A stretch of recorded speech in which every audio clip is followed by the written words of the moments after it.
Hello students, welcome again. दोबारा से हम फिर से बात कर रहे हैं कैपेसिटर के ऊपर। आज मैं कैपेसिटर नीट और जेई 2020-21 में आने वाले क्वेश्चंस, कुछ एक कॉम्प्लिकेटेड सर्किट्स कैपेसिटर में किस तरह से सॉल्व किए जाते हैं, आज हमने एक ट्रिक निकाली है स्टूडेंट्स। अगर आप लास्ट तक मेरे साथ वर्क करते हैं तो आई एम श्योर कि आप 30 सेकेंड में कोई भी कॉम्प्लिकेटेड आपके पास सर्किट होगा उसको सॉल्व कर पाएंगे। मैं बेसिकली यहाँ पे वो सर्किट्स लेके आऊंगा जहां पे पैरेलल और सीरीज कॉम्बिनेशन फेल हो जाएंगे। जहां पैरेलल और सीरीज कॉम्बिनेशन की बात नहीं चलेगी वहां पे हमारे वाली बातें चलेगी। ठीक है। अच्छा, आपको इस कॉन्सेप्ट से ना केवल बेनिफिट मिलेगा कैपेसिटर में, लेकिन इसके साथ साथ आपको बेनिफिट मिलेगा रेजिस्टेंसेस में। Capacitor resistance circuit, resistance resistance circuit, capacitor capacitor circuit, इनमें तो आपको बेनिफिट मिलेगा ही मिलेगा। साथ साथ आपको 2-3 एक्स्ट्रा बेनिफिट्स भी मिलेंगे। आपको जब भी कोई मिक्स सर्किट आपको दिखेगा, आप चुटकियों में 30 सेकंड में आप सॉल्व करके जाओगे। ये मेरा वादा है आपसे। अगर आप मेरे साथ वर्क करते हो यहां पे तो 100% श्योर है आपको ये ट्रिक सीखनी है। ट्रिक भी नहीं कह सकते हम इसको एक एफिशिएंट वे बोल सकते हैं। हम इसको इस तरह से रिप्रेजेंट कर सकते हैं कि आपका काम करने का एक बहुत ही बढ़िया तरीका बन जाएगा इन प्रॉब्लम के साथ डील करने का। तो जब मैं कैपेसिटर को स्टार्ट कर रहा हूं, जब मैं कैपेसिटर के कॉम्प्लिकेटेड सर्किट को स्टार्ट कर रहा हूं, तो उसकी बेसिक बातें मैं फिर से एक बार आपको रिवाइज कर देता हूं। हालांकि हमने कैपेसिटर के बहुत ज्यादा न्यूमेरिकल्स परफॉर्म कर रखे हैं, लेकिन फिर से हम कैपेसिटर के बारे में बातें करते हैं और उसके बाद हम इनके जो मिक्स्ड सर्किट्स हैं उनके साथ कैसे मुझे डील करना है, ये बातें भी हमें डिस्कस करनी है। तो हम डिस्कस करते चलेंगे। चलो लेट्स स्टार्ट। सबसे पहले हमारे पास बात आती है कैपेसिटर की। कैपेसिटर क्या होता है? Capacitor capacitor is a device which is used to store electric energy in the form of electric field. Capacitor is electrical device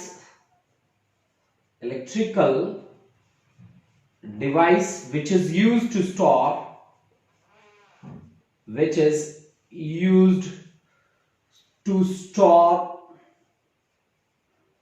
electrical energy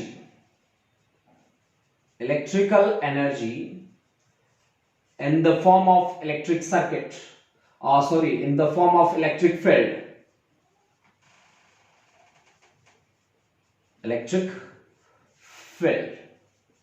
अगर आप कैपेसिटर से डील कर रहे हैं students, then 2 things you have to keep in mind. One is electric potential, another is charge Q, and potential difference that I am taking here delta V. Then 2 things you have to keep in mind. One is charge, another is potential difference. While dealing with capacitor, you have to keep in mind 2 things. Students, here the formula, that relation is used most commonly, that is C delta V. That charge was directly proportional to the potential difference across any 2 points in a given circuit. If we remove the sign of proportionality, then we have to multiply with some constant, and that constant is known as capacity of a capacitor. Capacity. This is the formula, और इस पूरे chapter में मैंने इस formula का नाम रखा है रामबाण फॉर्मूला। जब भी मेरे आगे ये फॉर्मूला आता है तब मैं कहता हूं रामबाण फॉर्मूला है। अब जब आप कैपेसिटर से डील कर रहे हो तब आपके पास सबसे अच्छी चीज क्या आती है? Capacitor in series and parallel combination. अब आप देखिए, मेरी बात सुनिए, जब आप सीरीज कॉम्बिनेशन से डील करते हैं तो सीरीज कॉम्बिनेशन को पहचानने का तरीका क्या है? ठीक है, आप किस तरह से पता लगाओगे कि ये सीरीज कॉम्बिनेशन है? अगर ये बातें आपकी यहां पे बेस क्लियर हो जाता है तो आगे जब भी आप मिक्स ग्रुपिंग में जाएंगे तब आपको कोई भी प्रॉब्लम फेस करने की जरूरत नहीं पड़ेगी। आप सीधा आप उसको देख के ये पता लगा पाएंगे कि ये सीरीज कॉम्बिनेशन है कि पैरेलल कॉम्बिनेशन है। देखिए, सीरीज कॉम्बिनेशन में एक प्लेट, ये देखिए, ये पैरेलल प्लेट्स हैं। यहां आप ध्यान से देखिए, ये यहां एक प्लेट है, ये देखिए ये प्लेट, कैपेसिटर की एक प्लेट किससे जुड़ी है, एक वायर से जुड़ी है और इनके बीच में कुछ भी नहीं है, इनके बीच में एक सिंगल कंडक्टिंग वायर है। आप देख पा रहे हैं ये कैपेसिटर C1 C2 C3 तीनों के तीनों किसमें है, सीरीज कॉम्बिनेशन में है, सीरीज कॉम्बिनेशन में। अगर इनके बीच में कोई वायर आ जाए, मेरी बात ध्यान से सुनना बच्चों, ये देखिए ये एक प्लेट है आपको दिख रही है, ये दूसरी प्लेट है, इनके बीच में एक वायर लगी है, यानी कैपेसिटर की एक प्लेट दूसरे की एक प्लेट से जुड़ी है। ऐसा ही है ना, दिख रहा है ना आप लोगों को, कैपेसिटर में एक प्लेट दूसरी एक प्लेट से जुड़ी है। अगर इनके बीच में कोई बैटरी लग जाए, ऐसे कोई बैटरी लग पड़े, या कोई इन दोनों के बीच में कैपेसिटर लग जाए, 100% श्योर है फिर ये किसमें होंगे, पैरेलल कॉम्बिनेशन में होंगे, 100% श्योर है। Are you getting my point? मेरी बात आपको समझ में आई कि ये दोनों की दोनों कैपेसिटर्स हैं C2 एंड C3, इनकी एक एक प्लेट आपस में कनेक्ट है, एक प्लेट कनेक्ट है बस एक कंडक्टिंग वायर से। अगर इन वायर के बीच में कोई बैटरी लग जाए या कैपेसिटर लग जाए, then these are said to be in parallel combination. अब पैरेलल कॉम्बिनेशन को पहचानना इससे भी इजी रहेगा। अब पैरेलल कॉम्बिनेशन में क्या बात रहेगी, पैरेलल कॉम्बिनेशन, देखिए गाइस पैरेलल कॉम्बिनेशन को, मेरे पास कैपेसिटर्स हैं, कुछ ही कैपेसिटर्स मैं ले लेता हूं जिनके कैपेसिटेंस हैं C1 C2 और C3। ये देखिए आप लोग, ये यहां पे मैंने बैटरी लगाई है। अब आप एक बात देखो कि जैसा कि यहां पे था कि एक वायर से जुड़े थे, एक बीच में एक वायर था, एक प्लेट जुड़ी थी, यहां पे दोनों प्लेट एक दूसरे से जुड़ी हैं, ये प्लेट भी इससे जुड़ी है और ये प्लेट भी इससे जुड़ी है। अगर इन दोनों प्लेट्स के बीच में बैटरी आ जाए, इन दोनों प्लेट्स के बीच में नहीं, आप ये आपस में इंटरलिंक्ड हैं सारे के सारे, आप थोड़ा सा इसको इस तरह से बना लीजिए, इस तरह से आप इसको ड्रॉ कर लीजिए ताकि आपको कोई डाउट्स ना आए, ठीक है। अब ये देखो C1 और C2 के बीच में अगर कोई बैटरी लगी आ जाए तो फिर ये पैरेलल कॉम्बिनेशन भी नहीं है, ठीक है। अगर इनके बीच में बैटरी लगी आ जाए, हाँ इसमें ये प्लेट है इसकी, ये इससे कनेक्ट है, ये प्लेट है इसकी, ये इससे कनेक्ट है, मतलब कैपेसिटर की दोनों प्लेट्स एक दूसरे के साथ अगर कनेक्ट आपको मिल जाए तो फिर वो पैरेलल कॉम्बिनेशन होगा। चलो अब हम एक एग्जांपल लेते हैं, उस एग्जांपल के थ्रू हम काम करना शुरू करते हैं। स्टूडेंट्स मैं अब एक एग्जांपल ले रहा हूं, चलो हम एक सर्किट मान लेते हैं। यहां पे कैपेसिटर मैंने लगा दिया, यहां पे मैंने एक बैटरी लगा दी, अच्छा यहां पे भी एक कैपेसिटर लगा देता हूं, अच्छा और यहां पे लगा देता हूं मैं एक बैटरी कनेक्ट कर देता हूं, ये लीजिए इस तरह से एक बैटरी कनेक्ट कर दी मैंने, और यहां पे भी एक कैपेसिटर मैंने लगा दिया, इस तरह से मैंने कनेक्ट कर दिया, इस तरह से मैंने कनेक्शंस दे दिए, ठीक है स्टूडेंट्स। अब आप ये देखिए आपके पास है, मान लो कैपेसिटर ये है C1 और ये कैपेसिटर C2 और ये कैपेसिटर C3 कैपेसिटर है, ठीक है। और ये आपके पास है एक सेल है जिसका EMF E1 के बराबर है, ये है आपके पास E2 के बराबर। अब आप मेरे को बताइए कि C1 और C2 दो कैपेसिटर पैरेलल कॉम्बिनेशन में है कि सीरीज कॉम्बिनेशन में है। चलो इस बात पे बात करते हैं, चलो ठीक है। जब मैं C1 और C2 को देख रहा हूं तो मुझे यहां इस पॉइंट पे आके मुझे पता चला कि यहां तो एक बैटरी लगी पड़ी है यार। जैसे ये बैटरी लगी पड़ी है तो ये सीरीज कॉम्बिनेशन C1 और C2 दोनों के दोनों सीरीज में तो नहीं है, सीरीज में तो नहीं है ना भाई, नहीं है, क्योंकि दोनों के बीच में एक जंक्शन आ जाता है। जहां पे भी जंक्शन आता है ना वहां पे मैं सीरीज की बात करता ही नहीं, मैं पैरेलल की बात करता हूं। अब देखो अब मेरे पास C1 और C2 के बीच में, C1 और C2 के बीच में यहां बैटरी लगी पड़ी है। अब बैटरी लगी पड़ी है तो मैं क्या कहूंगा कि ये C1 और C2 पैरेलल में भी नहीं है, पैरेलल में भी नहीं है। अच्छा, अब आप देखो किसको, आप देख लो C2 और C3 को देख लो। अच्छा जी, C2 और C3 को देखूंगा तो मैं यहां पे जंक्शन आ गया तो C2 और C3 सीरीज में नहीं है। अच्छा जी, पैरेलल में है ना, पैरेलल में भी नहीं है। क्यों नहीं है? क्योंकि यहां पे इनके बीच में बैटरी लगी पड़ी है, तो पैरेलल में भी नहीं है। अब देखो भाई, ये तो उथल पुथल हो गई। अब सर्किट, एक मिक्स सर्किट था हमारे पास, वो सर्किट मैंने आपके सामने प्रेजेंट किया, अपने आप से बनाया एक सर्किट और प्रेजेंट किया। अब मुझे क्या पता चला कि यार ये ना मिक्स सर्किट है, इसमें ना तो सीरीज में काम बन रहा है ना पैरेलल में, तो ऐसा सर्किट बनाया क्यों? सोचने वाली बात है ना, ये ऐसा सर्किट क्यों बना है? तो भाई बना है तो सॉल्यूशन तो बनेगा ना कुछ बनेगा। किरचॉफ लॉ के बेसिस पे हम इस तरह के सम सॉल्व करते हैं। बच्चा पार्टी, जब आप किरचॉफ लॉ के अंडर में इसको सॉल्व करते हो आपको बड़ा ज्यादा टाइम लगता है। मैंने क्या कहा कि कैपेसिटर की आज जो मैं प्रॉब्लम आपको कराऊंगा 30 सेकंड में मैंने सॉल्व करानी आपको वो प्रॉब्लम। मेरी बात यह है कि 30 सेकंड में इस मिक्स सर्किट को मैं सॉल्व करके चलूंगा। अब मैं कैसे सॉल्व करके चलूंगा उसका इतना इजी ट्रिक मैंने बना रखा है ना, बिलीव मी, अगर आप मेरे साथ साथ चलते हो मजा आ जाएगा आपको पढ़ के, ठीक है। और कॉम्प्लिकेटेड से कॉम्प्लिकेटेड न्यूमेरिकल उठा लेना मिक्स सर्किट का, आपका चुटकियों में सॉल्व होगा। मैं 100% श्योर हूं, मैं 1% भी डाउट नहीं है मेरे को, क्योंकि खुद मैंने अप्लाई किया है इस चीज को और मेरे न्यूमेरिकल्स फटाफट सॉल्व हुए हैं।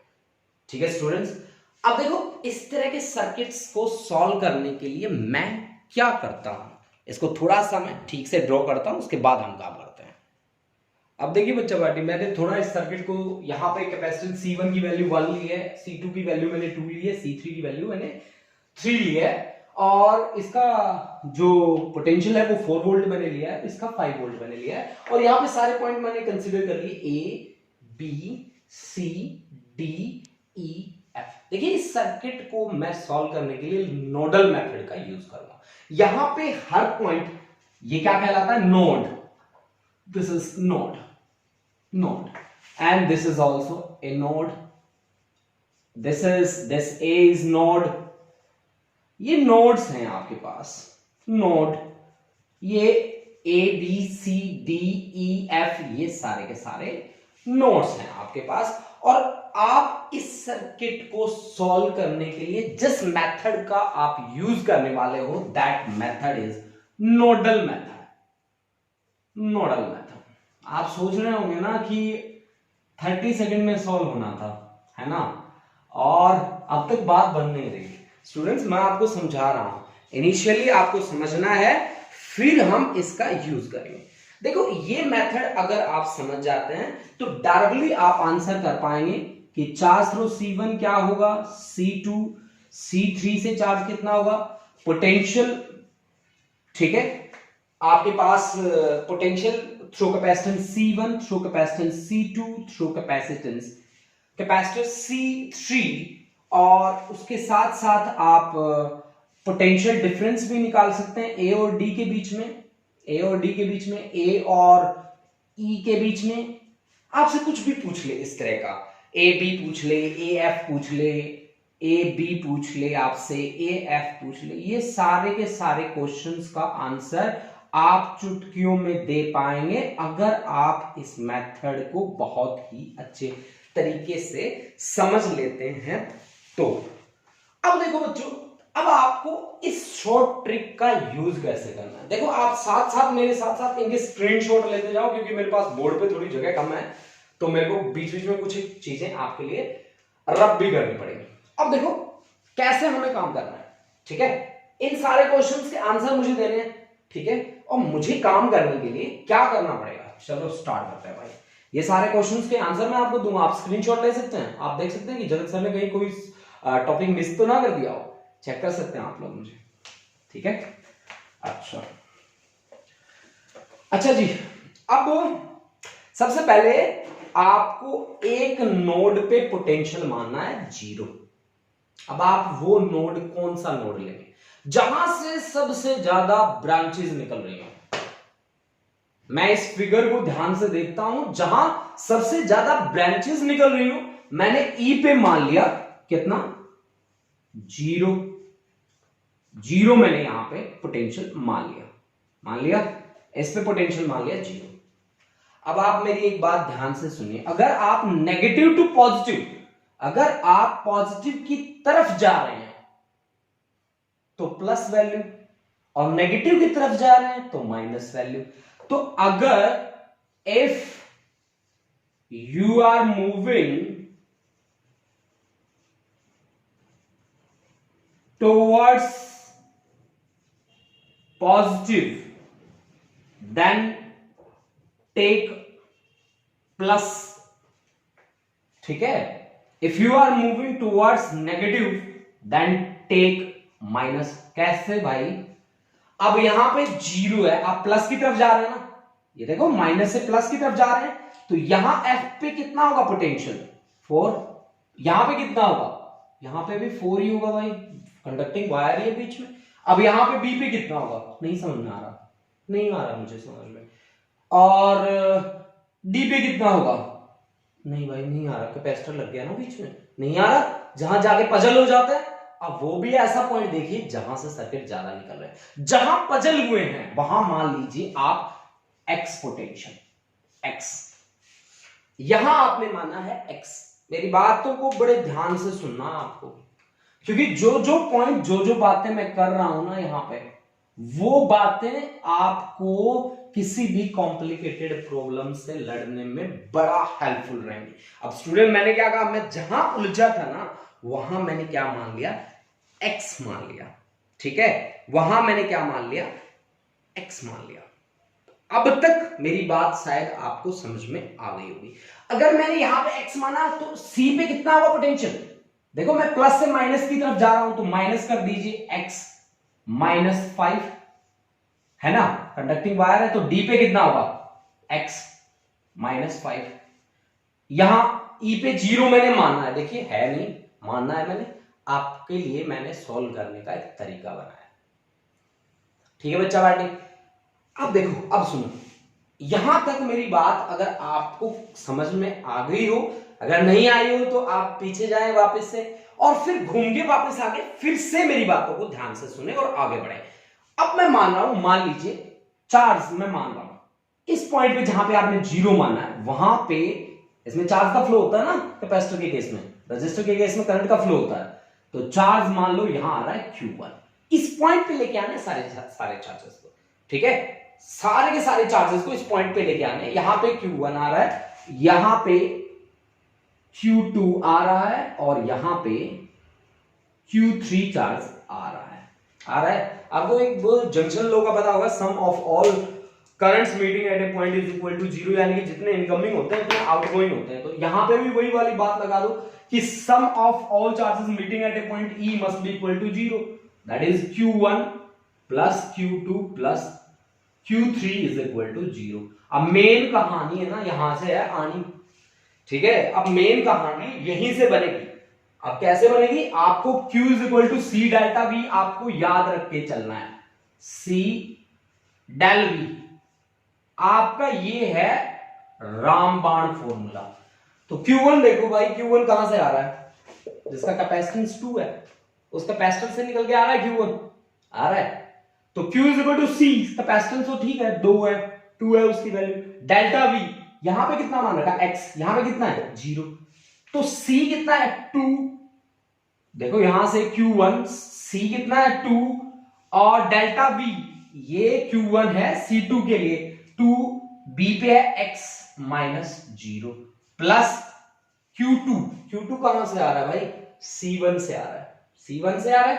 C1 का कितना है capacitance 1, C into delta V कितना होगा x -4, x -4, C delta V is x -4 plus Q3 के लिए कितना है भाई? Q3 देखो, Q3 कहां पे है? C3 वाला, कैपेसिटेंस की वैल्यू है 3 इंटू अब इसके लिए पोटेंशियल कितना है, x minus 5, that is equal to 0। अब सॉल्व कर लो बच्चों, तो 2x plus x minus 4 plus 3x minus 15 that's equal to 0। 2x 3x 3 3 6 x minus 19 is equal to 0। तो 6x is equal to 19, x is equal to 19 by 6, 6 3 जा 18, अच्छा 18 और 1 6 1 जा, ठीक है 6 1 जा 6 और 6 3 जा 4, 6 8 जा 6 7 जा 3.17 के नियर अबाउट उसकी वैल्यू आ जाती है, x की वैल्यू। अब x की वैल्यू आ गई ना बच्चा पार्टी, x की वैल्यू तो क्लियर है सबको। अगर x की वैल्यू ये आ गई आपके पास, यहां पे 3.17 ये वैल्यू आपके पास आ गई, तो इनके बीच में पोटेंशियल डिफरेंस कितना होगा, VA higher potential minus lower potential 4 minus, यानी कि VAB। आप QC1 भी निकाल सकते हो, निकाल सकते हो ना, हाँ जी। अब आप डिफरेंट ये वैल्यू आ गई आपके पास, तो ये वैल्यू भी आ जाएगी। इन दोनों के बीच पोटेंशियल डिफरेंस कितना होगा, हायर माइनस लोअर करोगे तो 5 माइनस 3.17, ठीक है इतना यहां पे रहेगा, ठीक है। उसके बाद आपके पास यहां पे 4 ही है, ठीक है जी 4 ही है, ठीक है। इन दोनों के बीच पोटेंशियल डिफरेंस कितना होगा, 4 माइनस 3.17। चलो एक बार इसको रब करता हूं और फिर मैं आपको आगे सॉल्व करके बताता हूं इसको।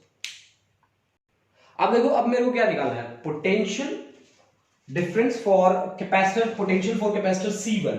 C1 के लिए आप क्या करोगे, यहां पे 3.17, यहां पे है 4, B पे 3.17 है, A पे कितना है 4, तो हायर माइनस लोअर आपको करना है, तो 4 माइनस 3.17 दिस इज 0.83 ना भाई।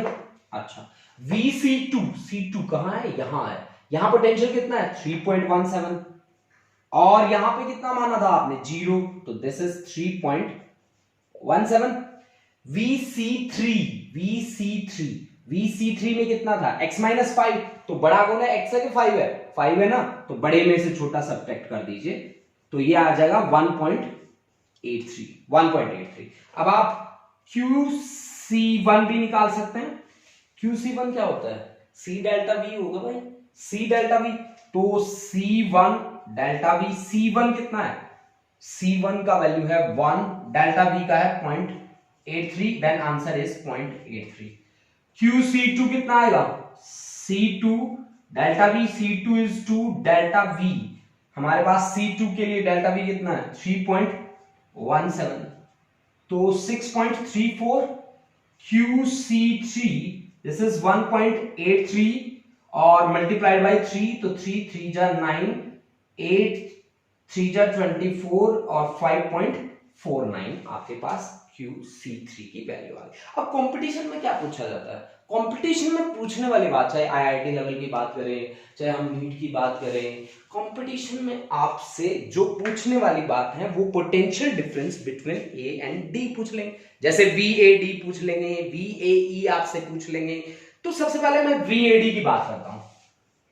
VAD देखो भाई, आप कैसे इसके साथ डील करोगे, आपको जब ऐसा कोई भी रिलेशन दे दे तो सारे बच्चे पजल हो जाते हैं, सोचते हैं VA VD कैसे निकाले भाई, सोचते रहते हैं ना।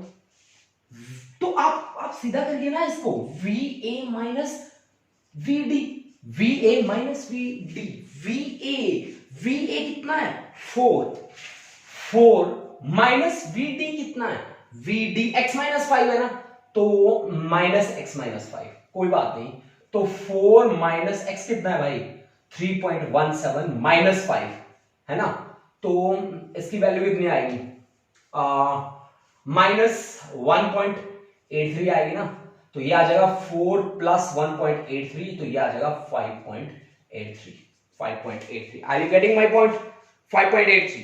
अब अगर मुझसे पूछ ले कि VAE बता भाई, VAE बता भाई, तो मैं क्या करूंगा, VA माइनस VE, VA कितना है भाई 4, VE कितना है यार, देखो ना E पे कितना है 0, then this is 4। Are you getting my point students? This is most important article which I am doing here।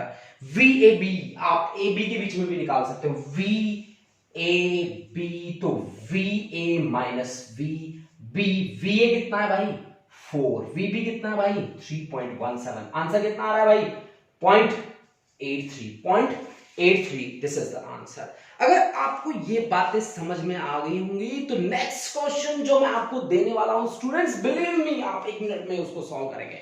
ठीक है, अगर आपको ये सारी की सारी बातें क्लियर हैं, then believe me, next question you are going to rock on that question. Okay, चलो ट्राई करते हैं नेक्स्ट क्वेश्चन के लिए।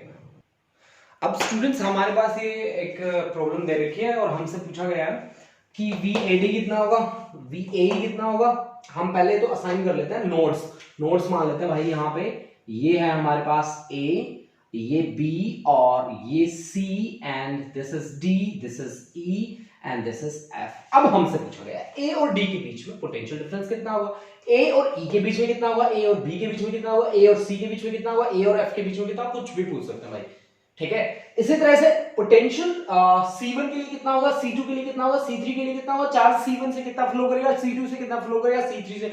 All these questions we have to answer but in 30 second ना, 30 सेकंड में सॉल्व करना हमें टारगेट है हमारा। ठीक है स्टूडेंट्स, जब आपको मेरी ट्रिक अगर समझ में आ गई क्लियरली तो आई एम 100% श्योर कि आप ना 30 सेकंड से पहले ही सॉल्व कर देंगे। अगर आपको पीछे वाली बातें याद है ना तो फटाक से आप मेरे को बता दीजिए कि कहां पे जीरो मान लो। सीधी सी बात, यहीं पे मैं जीरो पोटेंशियल मान रहा हूं। Okay, I am considering it at zero. अब जीरो यहां पे -2 प्लस में जा रहा हूं, 3 वोल्ट है तो यहां पे कितनी हो जाएगी 3, और ये कंडक्टिंग वायर है तो ये भी कितनी हो जाएगी 3। लेकिन यहां बी पे आगे मैं पजल हूं, मुझे नहीं पता। कैपेसिटर लग गया ना बीच में, देखो बीच में कैपेसिटर आ गया तो बी पे मुझे नहीं पता। इसी तरह से ऐसे ई से डी जब मैं जाता हूं मैं पजल हो जाता हूं, कैपेसिटर लगा पड़ा है तो मैं क्या कर रहा हूं, यहां पे असाइन कर रहा हूं किसको, पोटेंशियल को। यहां पे कितना मान रहा हूं, फिर मैं एक्स मैं मान रहा हूं। थोड़ा सा इसको डार्क कर देते हैं, मैं कलर वलर कर देता हूं थोड़ा सा, है ना, मेहनत तो दिखनी चाहिए, है ना भाई। इतना अच्छा इंटरेस्टिंग टॉपिक मैंने आप लोगों को करवा दिया। अगर आप लोगों ने दिल से करोगे इसको 100% श्योर है आपके डाउट्स नहीं आएंगे इस टॉपिक में। अब देखो ये प्लस से माइनस की तरफ, अगर मैं नेगेटिव की तरफ जा रहा हूं तो नेगेटिव ले लूंगा x - 3, और यहां पे 6 है, प्लस से माइनस जा रहा हूं, x - 3 - 6 दैट इज x - 9। अब बच्चा पार्टी आपको क्या करना होता है, चार्जेस लेने होते हैं 3 और वो जीरो वाले के ऊपर फोकस करने होते हैं। Okay guys, I am going to focus these 3 charges on E. Let this is Q1 जो C3 से आ रहा है, और इसको मैं मान लेता हूं Q2 और यहां मैं मान लेता हूं Q3। अब आपकी वो वाली बात क्या थी, वो वाली बात, तीनों चार्जेस को जीरो रख दो कि Q1 plus Q2 plus Q3 is equal to zero. Students यहां तक आप मेरे स्टेप्स को बिल्कुल क्लियरली समझ जाएं कि मैंने क्या किया है। ठीक है, अब आप मेरी बात सुनो। Q1 को ध्यान से देखो, कहां से आ रहा है बेचारा, C3 से आ रहा है। यहां पे कितना पोटेंशियल है, B पे x, E पे कितना है 0। आपको कौन सा फॉर्मूला यूज करना है, Q = C डेल्टा V, ये वाला फॉर्मूला आपको यूज करना है। तो Q1 के लिए आप क्या करेंगे, C कैपेसिटेंस कितना है इसका 2, डेल्टा V कितना है यहां पे x, और E पे कितना है 0, प्लस Q2 पे चले जाइए भाई। Q2 कहां है भाई, ये रहा Q2। अब Q2 के लिए आपको क्या करना पड़ेगा, Q2 चार्ज किससे निकला क्या रहा है, C1 से। C1 कैपेसिटेंस कितना है 2, यहां पे कितना है x पोटेंशियल, और वहां पे कितना है 3, तो x - 3। अब Q3 के लिए C डेल्टा V, C कितना है उसका 2, Q3 यहां से आ रहा है ना C2 से, ठीक है, और पोटेंशियल डिफरेंस कितना है x - 9, then x - 9 that is equivalent to 0. If you will solve it then you will get, चलो देख लेते हैं यार क्या आएगा, 2x plus 2x minus 6 plus 2x minus 18 is equal to 0. 6x minus 24 is equal to 0, यानी कि x is equal to, सीधा सीधा आंसर है 4, x is equal to 4। अब VC1 निकाल लीजिए आप, VC1 मुझे बता दो बच्चों, VC1 हायर वेसल ओवर आप सब्ट्रैक्ट करोगे, C1 के लिए यहाँ पे कितना है 3, यहाँ B पे कितना है 4, तो 4 आपका हायर हुआ, 4 माइनस 3 दैट्स इक्वल टू 1। साथ साथ चार्ज भी निकाल दो ना यार, झंझट ही खत्म कर देता है। Charge through C1 Q is equal to C into V।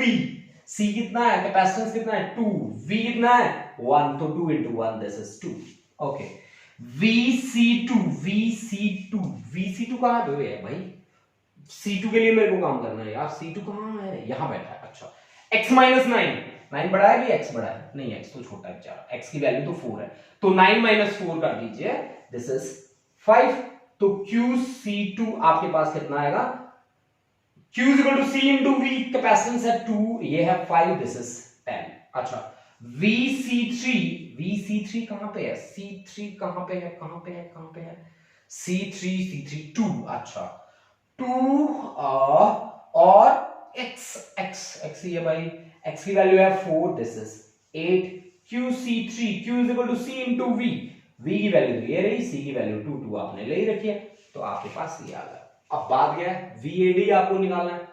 Okay guys, VAD, अच्छा भाई मैंने पीछे से सीख रखा है, मैं निकालूंगा फटाफट, ठीक है। अगर आपने भी सीख लिया इन बातों को तो आप भी इन डाउट्स, इन प्रॉब्लम्स को करेंगे सॉल्व फटाफट। VA minus VD, what is the value of VA? VA की कितनी वैल्यू है, हाँ VA पे तो 3 दिख रहा है मेरे को, हाँ जी 3 है बिल्कुल, और VD पे कितना है minus x minus 9, that becomes 3 minus x plus 9, 9 3 12, 12 minus 4 that's the 8। अच्छा 12 minus 4 that comes out to be 8। okay guys, VA minus VA पे कितना है 3, VE पे कितना है 0, this is 3। स्टूडेंट्स अगर आप लोगों ने मेरी बातों को बहुत ही ध्यान से सुना है तो आई एम श्योर कि आप इन प्रॉब्लम्स से बहुत इजीली फाइट कर सकते हैं। स्टूडेंट्स आप एक स्क्रीनशॉट ले सकते हैं, उसके बाद आप खुद से ऐसे ऐसी प्रॉब्लम्स बनाएं और उन पे वर्क करके देखें, ठीक है। ये बड़ा ही इंटरेस्टिंग रहेगा आप लोगों के लिए अगर आप इसको सॉल्व कर पाते हैं। Thank you guys.